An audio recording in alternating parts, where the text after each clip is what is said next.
The funny serious. thing is, the command staff knew about it, obviously, because it's a command staff issue. One of the sergeants, two of the underperforming sergeants were interviewed. One of the sergeants that was performing well was interviewed. None of the other 5 supervisors that worked for me during that time frame were interviewed. And basically, the investigation outside of those sergeants and the people who were interviewed, it didn't exist. I was left in charge of my platoon for the 4.5 months. Nothing changed with my responsibilities or anything. It was mission is, drive on. And my platoon continued to crush every obstacle put in their way. High performing, high morale. My platoons would fill up at shift bid before anybody else's. And it was great, man. I really have to hand it to the sergeants and corporals and the deputies I was working with then.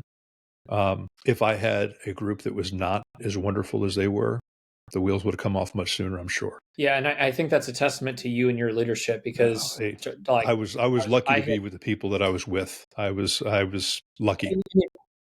it goes both ways, right? So you can have a good team, a good crew, but if you have a shitty leader, that good crew is going to hang out and they're not going to go out of their way to take care of their supervisor. Whereas, like, I've had really good supervisors and I've had supervisors that nobody likes. And trust me, there are times when, like, I have been one of the senior dudes on the shift. I'm like, oh, I could be doing this task, or this should probably be documented, or maybe I should let him or her know, right? But you're like, nah, fuck that, you know? It's seriously, it's a Yeah, thing, no, right? I know. Yeah, but I've played the deputy games.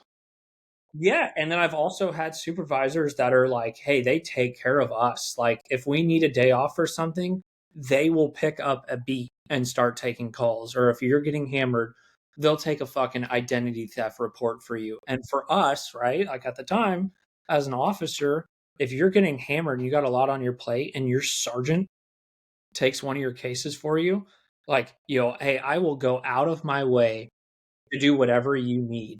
So it's also a testament to you. Well, I will say building leadership capital should not cost you anything more than what you're already doing.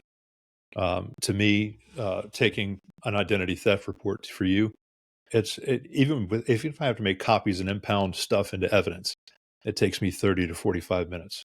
Out of a 12-hour shift, that's negligible. But the impact to you, giving you time to breathe, that 45 minutes for you to decompress or whatever, one, it shows you when you become a leader what leadership looks like. You can see, look at your troops. I mean, these guys are dragging ass, and these gals are dragging ass. What can I do to step in here? I've seen this before. I remember what this feels like. This is easy for me. Let me take this.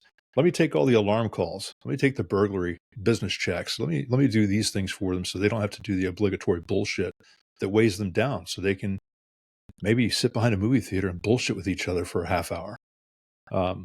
Yeah, those things, they cost leaders nothing. And those are the easy things. Of course, when it comes to having the hard conversations, to standing there and taking the hit for your people, you must do that too. You can't just be the guy that swoops in with candy and lollipops for the kids. You got to put in the work. Rich DeVinny, he wrote the book Attributes. He's former Dev Crew, Navy SEAL.